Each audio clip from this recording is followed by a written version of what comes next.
Department of Justice hindi aaksyonan ang mga paratang ng nagpakilalang mga dating Marines kung hindi formal na ihain sa prosekusyon. Yan at yung pang mga balita tinutukan ni Bombo Grant Hilario.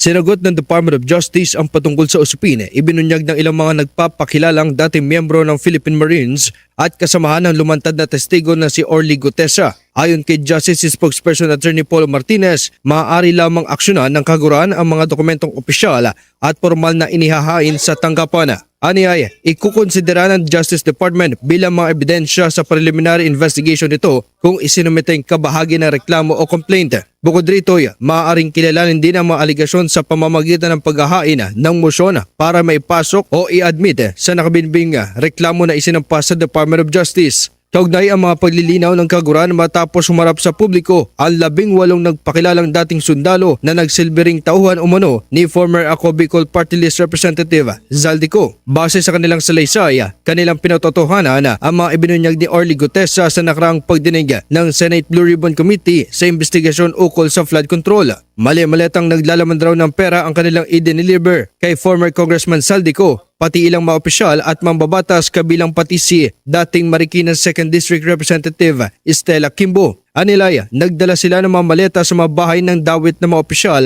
mula sa anomalya ng proyektong flood control ng pamahalaan. Ibinahagi nilang laman ng isang malaking maleta na idinadeliver ay higit kumulang 50 hanggang 70 milyong piso habang ang maliliit na maya nasa 15 hanggang 25 milyong piso ang halaga. Ipinaliwanag naman ito ng abogadong nanguna sa mga dating sundalo na si Attorney Levy Baligod sa naganap na pulong balitaan. At daan-daan na maleta ng pera ang dumarating doon. Dinadala sa penthouse ng Horizon Homes sa BGC. At mula sa Horizon Homes, doon na manggagaling ang ibinibigay sa iba't ibang mga politiko at mga personalidad sa ating lipunan. Sa larawan sa itaas ay inihahanda ang pera at yung larawan sa ibaba ay isang halimbawa ng pag-deliver ng pera sa bahay ng isang mambabatas. Si Kimbo ay naging miyembro ng naganap na Bicameral Conference Committee at nagsilbing Vice Chairperson ng House Appropriations Committee sa naganap na deliberasyon ng 2025 National Budget. Kasama rin siya sa tinatawag na Small Committee kung saan iniuugnay ang isyu sa sinasabing insertion sa naturang pambansang budget. Alinsunod rito, ibinahagi pa ng abogado na plano nilang itong isumite sa ombudsman upang mapasuri at mapaimbestigahan na rin ang kanilang mga aligasyon. Pagbigyan nyo lamang kami na kumapit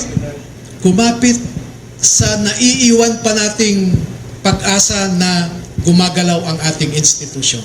Pero alam ko po, walang mangyayari dito, but I do not want to prejudge how Ombudsman Remulla will act on it. I still hope that he will remain true to his oath of office. Pero kung hindi natin makamtan ang hustisya sa remaining 2 years and 3 months of the Marcos administration, at least na-file natin sa Ombudsman. Sa kabila nito, nilinaw ng Department of Justice na wala pang reklamong inihahain sa tanggapan ukol sa isyu sa kasalukuyan. Giyat nito, sa mga otoridad manggagaling ang mga aligasyon o kaso kung mayroon mga nilabag sa batas sa mga nagpakilalang dating miyembro ng Philippine Marines. Para sa Bombo Network News, ito si Bombo Grant Hilario. And this is Bombo Radio Philippines, the #1 and most trusted source of news and information.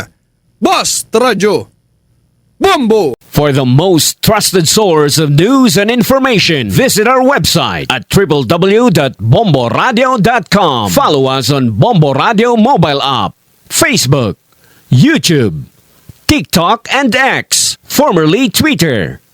Like, share, and stay connected. Anytime, anywhere.